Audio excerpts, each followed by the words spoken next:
I've always been more of a loner, even when I was a kid. My name is Isabella, and I've always been good at keeping myself busy. It's not that I'm antisocial or anything. I just enjoy being by myself most of the time. My mom, bless her heart, noticed early on that I liked to be independent. Instead of trying to change me, she encouraged it in a positive way. She introduced me to cooking when I was just tall enough to reach the kitchen counter. I took it all in like a sponge. Mom didn't just teach me recipes. She taught me to really understand food. We'd visit cafes and restaurants around town, and she would explain each dish to me. As I got older, my interest in food grew even stronger. I started reading articles by famous restaurant critics and realized that food was about more than just taste and texture. It was about how it looked and the atmosphere of the place too. One day, I told my mom I wanted to write about food. She looked proud and said, "Then you better learn everything there is to know about it, Emma." So, that's what I did. I enrolled in a culinary school to become an expert in cooking. After graduating, I didn't stop there. I took journalism courses to improve my writing. I wanted to make people feel like they could taste the food just by reading my words. My first job as a restaurant critic was for a small local newspaper. I wrote about a little American restaurant, describing how the homemade pasta melted in my mouth and how the smell of garlic and basil made me feel like I was in a Tuscan kitchen. To my surprise, people loved it. My editor called me the next day and said, "Kid, you've got a gift. Keep this up and you'll go far." That's when I knew I had found my calling. I worked for different newspapers and magazines, gaining a reputation for honest and fun reviews. The big change came when I started my own social media pages. Suddenly, I wasn't just writing for magazines, I was connecting with food lovers from all over the world. My followers grew, and they were always excited to hear my thoughts on the latest food trends and hidden restaurants. One evening, I was at a new farm-to-table restaurant called the Rustic Spoon, sitting at a cozy table and taking notes for my review. As I wrote about the atmosphere, I noticed an older couple at the next table looking at me. The woman was whispering to her husband and staring at me. I smiled politely, used to being recognized, and went back to my notepad. Suddenly, I heard her voice, warm and excited. "Excuse me, you're Isabella Sermon, right? The food critic." I nodded and said, "That's me. Nice to meet you." "Oh, I'm such a fan," she said excitedly. "I follow all your posts. Would you like to join us for dinner?" I hesitated. Normally, I like to eat alone when I'm working, but their genuine enthusiasm made me think twice. So, I joined them at their table. The woman introduced herself as Janet, her husband as Larry, and then pointed to a young man I hadn't noticed before. "And this is our son, Scott," she added. Scott looked up from his phone and smiled. "Hey," he said with a grin. "Nice to meet you." We quickly fell into easy conversation. Janet and Larry were eager to hear about my recent travels, while Scott kept chiming in with funny remarks that had me laughing despite myself. As the evening went on, I found myself enjoying their company more than I expected. Scott, in particular, was very easy to talk to. We discovered we both loved indie films and cheesy puns. When it was time to leave, Scott seemed a bit unsure and asked, "Hey, would it be okay if I got your number? You know, in case I need restaurant recommendations or something." I felt a little flutter in my stomach that had nothing to do with the food. "Sure," I said, "for restaurant recommendations." We started texting that same night. At first, it was just about food and restaurants, but soon we were talking about everything. Our conversations became the highlight of my day. A month later, Scott asked me out on a real date, and I said yes, without hesitation. Our first date was at a quirky little bistro I'd been wanting to try. Sitting across from him, I realized how comfortable I felt. There was none of the awkwardness I usually expected from first dates. A year after we met, Scott proposed. It wasn't a big, flashy event. He knew that wasn't my style. Instead, he made me dinner, a sweet attempt that ended with slightly burnt steak and lumpy mashed potatoes, and asked me to marry him over dessert. How could I say no to that? After the wedding, we moved into my apartment. We were practical about our finances, creating a joint account for shared expenses. Since I earned more, I contributed more, but we both felt it was fair. Living together revealed new things about Scott. He had a habit of leaving dishes in the sink, his clothes scattered everywhere, and his toothpaste tube always uncapped. Coffee mugs seemed to multiply on every surface.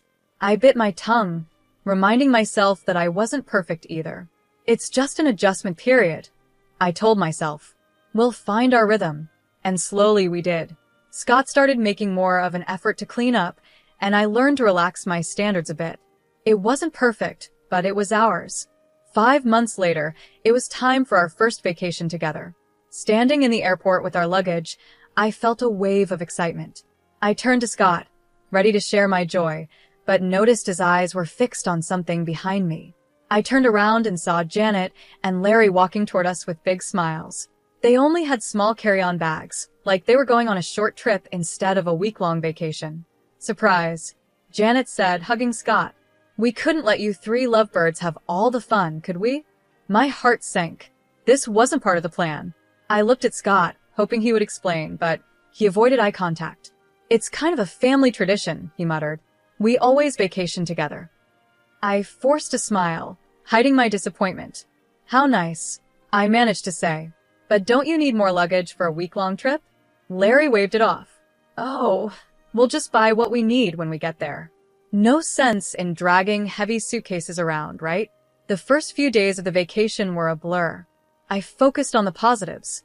The beautiful scenery, the interesting new foods I discovered, and the locals' warm hospitality. But as the days went by, I started to notice how much Janet and Larry spent.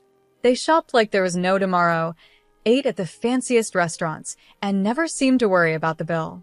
One evening, as we sat at another expensive restaurant, I couldn't hold back my curiosity any longer. I leaned over to Scott and whispered, "How can your parents afford all this? Aren't they retired?" Scott looked uncomfortable, shifting in his seat. "They're, just good with money," he muttered, suddenly very interested in the menu.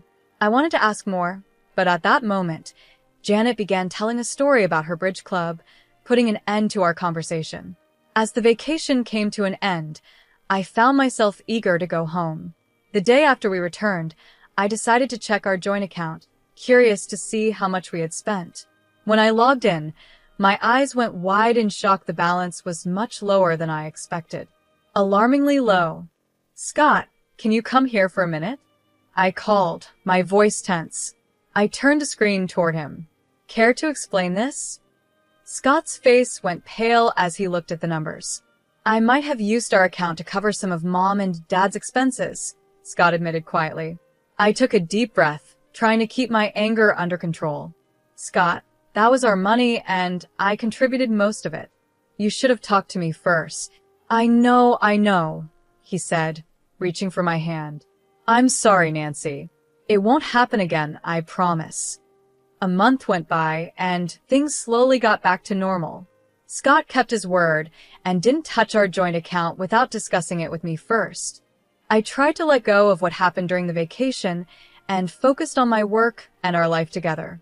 One cool autumn evening, Scott came home looking excited. "Hey, Nancy," he said, wrapping his arms around me from behind as I stood at the kitchen counter, cutting vegetables for dinner. "I've got an idea. How about we go on an overnight picnic this weekend? Just the 2 of us, a rented motorhome, and the great outdoors. What do you say?" The idea sounded great, and we spent the next few days getting ready for our little adventure. I packed a cooler with gourmet sandwiches, homemade potato salad, and a bottle of wine. Scott took care of renting a small motorhome and planning our route. We arrived at the campsite in the afternoon. The place was beautiful, surrounded by tall pine trees and a clear lake. Scott parked the motorhome in our spot, and we stepped outside to enjoy the fresh air. That's when I saw a familiar car pulling into the space next to ours. Janet and Larry got out, waving excitedly. "Surprise," Janet called out. "We thought we'd join you on your little getaway." I turned to Scott, hoping to see the same shock I felt on his face, but instead, he looked sheepish, avoiding my eyes. "Scott," I said, my voice calm but firm, "did you tell them about our trip?" Before Scott could answer, Janet came over and hugged me tightly. "Isn't this exciting? A family camping trip." I forced a smile, but I couldn't help noticing they showed up with no supplies, no tent, no food, not even a change of clothes. As the evening went on, It was clear that our romantic getaway had turned into a family event. Janet and Larry took over the conversation, telling us stories about their past camping trips. They also helped themselves to our food and wine, leaving barely enough for Scott and me. When it was time to sleep, another issue came up. Our small motorhome wasn't built for 5 people, and Scott turned to his mother and said, "You and Dad can take the bedroom, Nancy, and I will figure something out in the car." So, instead of enjoying a cozy night together in the motorhome, I found myself uncomfortably curled up in the back seat of our car while Scott snored softly in the front. The next morning, with blurry eyes and feeling stiff from our awkward sleeping arrangements, I suggested to Scott that we cut the trip short. The drive home was tense, filled with awkward small talk and long periods of silence. As soon as we arrived back at our apartment, Scott's parents said a cheerful goodbye, completely unaware of the strain their presence had caused. Once they were gone, I turned to Scott. "We need to talk about this," I said firmly. He nodded, looking resigned. "I know. I'm sorry, Nancy. I should have told you they were coming." "It's not just that," I sighed. "It's about boundaries, Scott. Your parents can't keep showing up in our lives like this. We need to set some ground rules." Scott nodded slowly. "You're right. I'll talk to them." A few days after we returned, I was in the kitchen testing a new recipe when the doorbell rang. To my surprise, Janet and Larry were standing there with bright smiles, as if the vacation mess had never happened. "Isabella, dear," Janet exclaimed, giving me a quick hug as they walked in. "We need your expertise.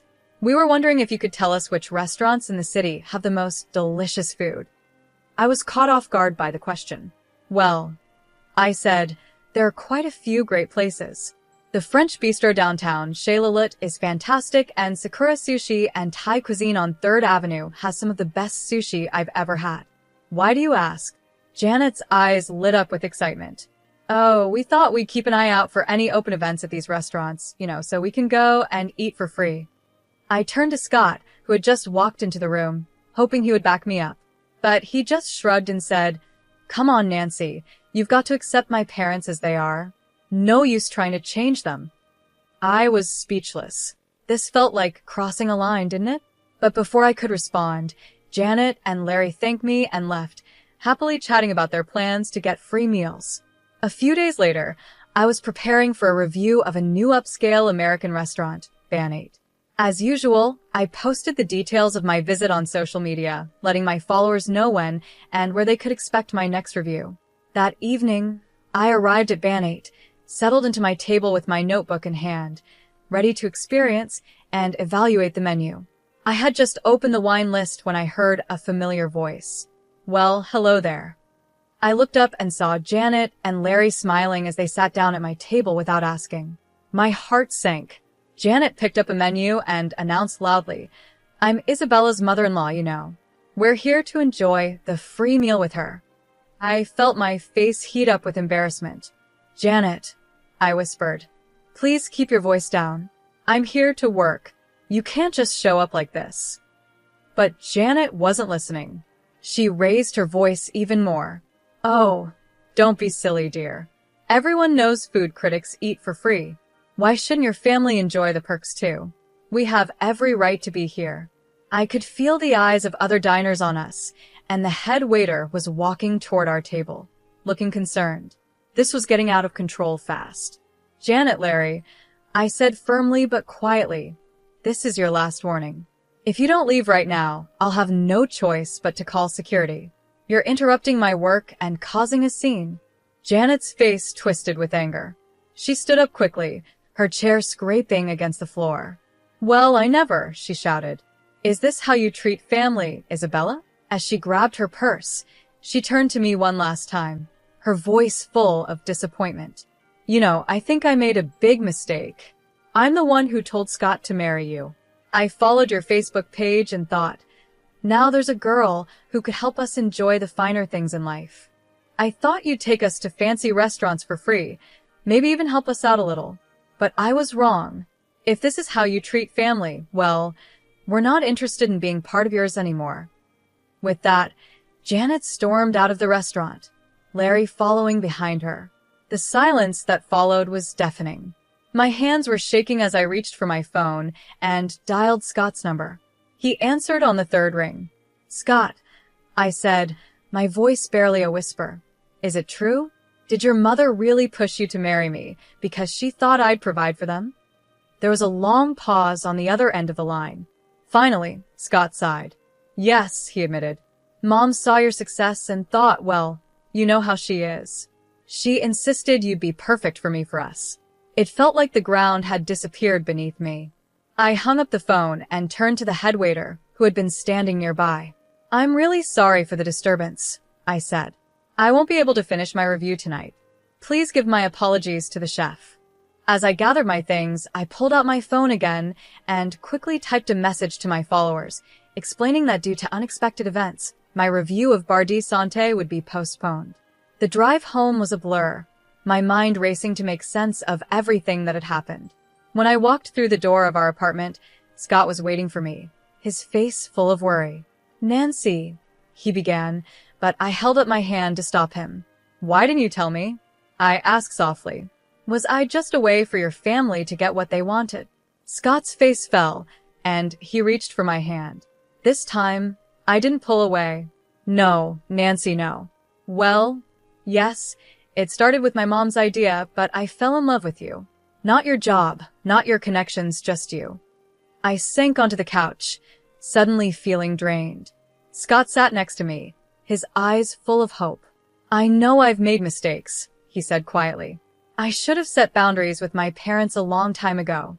But Nancy, I love you. I want to make this right. Can we try to fix this?" I looked at him, really looked at him. Despite everything, I knew I still loved him. As we sat there on the couch, our hands intertwined, I felt a small glimmer of hope. Maybe, just maybe, we could get through this and come out stronger. The next couple of months passed peacefully. Scott worked on setting boundaries with his parents, and I threw myself into my work, trying to rebuild the trust in our relationship. Then, the moment I had worked toward for years finally came. My cookbook was published. It was more successful than I ever dreamed. Major newspapers and magazines praised it, and it quickly became a bestseller on all the big online retailers. One evening, as I was scrolling through yet another glowing review, Scott came home with a surprise. "Let's celebrate your success," he said, his eyes sparkling with excitement. "I've planned a trip to that charming city you've always wanted to visit. It has everything you love: great restaurants, historical sites, beautiful nature. And I booked us a room at that boutique hotel you've been eyeing." I paused for a moment, then asked the question that had been on my mind. "It's just us, right? Your parents aren't coming?" Scott looked me straight in the eye. "I promise, Nancy. It's just us. No parents, no surprises." The day of our trip arrived, and we made our way to the train station, luggage in hand, feeling hopeful about what was ahead. My heart sank. There they were, Janet and Larry, waving enthusiastically. I turned to Scott, hoping this was just a bad coincidence, but the guilty look on his face told me everything.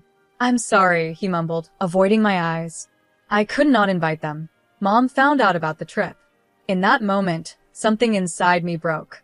All the promises, all the efforts of the past months, they meant nothing. But I forced a smile as Janet and Larry approached. I noticed they only had a small purse between them, no luggage. "Where's your luggage?" I asked, already knowing the answer. Janet waved her hand dismissively. "Oh, don't worry, dear. You'll handle everything, won't you? After all, we're celebrating your success." As the announcement for boarding came over the loudspeaker, we made our way onto the train. Once everyone settled into their seats, I stood up. "I'm just going to use the restroom before we leave," I said, grabbing my purse with my phone and documents inside. I stepped off the train, feeling the cool air of the platform on my face. I stood there, watching as the train's doors closed, as the whistle blew, and as it slowly began to pull away from the station. My phone buzzed in my purse, snapping me out of my thoughts. Scott's name flashed on the screen. I took a deep breath and answered. "Nancy, where are you?" Scott's panicked voice came through. "We're not on the same path anymore, Scott," I replied, my voice steadier than I felt. "I'm divorcing you." I hung up before he could respond. My hand shook as I opened my banking app and blocked Scott's access to our joint account. Barely a minute passed before my phone rang again this time. It was Janet. I held the phone away from my ear as she shouted insults and threats, demanding that I pay for their trip and compensate them for emotional distress. When she finally paused for breath, I spoke calmly. Janet, I'm not afraid of your threats. If you post any slander, I won't hesitate to take legal action. I blocked her number, then Scott's, and finally Larry's, just to be sure. Taking a deep breath, I called a cab and went home. The weekend passed in a blur of emotions and practical tasks. I packed Scott's belongings, contacted a lawyer, and drafted the divorce papers. By Friday morning, I felt drained but determined. The sound of a key turning in the lock made me tense. Scott walked in, looking disheveled and desperate. "Nancy, please," he said, walking toward me with open arms. I stepped back, pointing to the suitcases by the door. "Your things are packed. It's time for you to go." His face crumpled. "You don't mean that." "I've learned my lesson," Scott said, his voice desperate. "I had a huge fight with my parents on the trip. I told them I'm not paying for them anymore. I'm not even talking to them now. Please, give me another chance." I shook my head and handed him the divorce papers. "It's too late, Scott. This isn't just about your parents, it's about trust, respect, and the life I want to live. We want different things, and that's okay, but I can't do this anymore." After a long pause, Scott nodded, his shoulders slumping in defeat. He picked up his suitcases and walked out, closing the door behind him with a quiet click. The next few weeks were hard, but they were also freeing. The divorce process went smoothly, thanks to my careful records and Scott's acceptance of the situation. I threw myself into my work, finding comfort in cooking and writing. As things settled down, I found myself alone again, but it wasn't the loneliness I had once feared.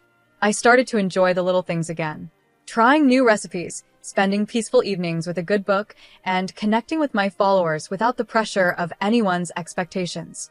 One evening, I sat on my balcony with a glass of wine, looking out over the city. I couldn't help but smile. Life hadn't gone the way I planned, but maybe it turned out exactly how it was meant to. I was Isabella, again food critic, author, and most importantly, in control of my own life.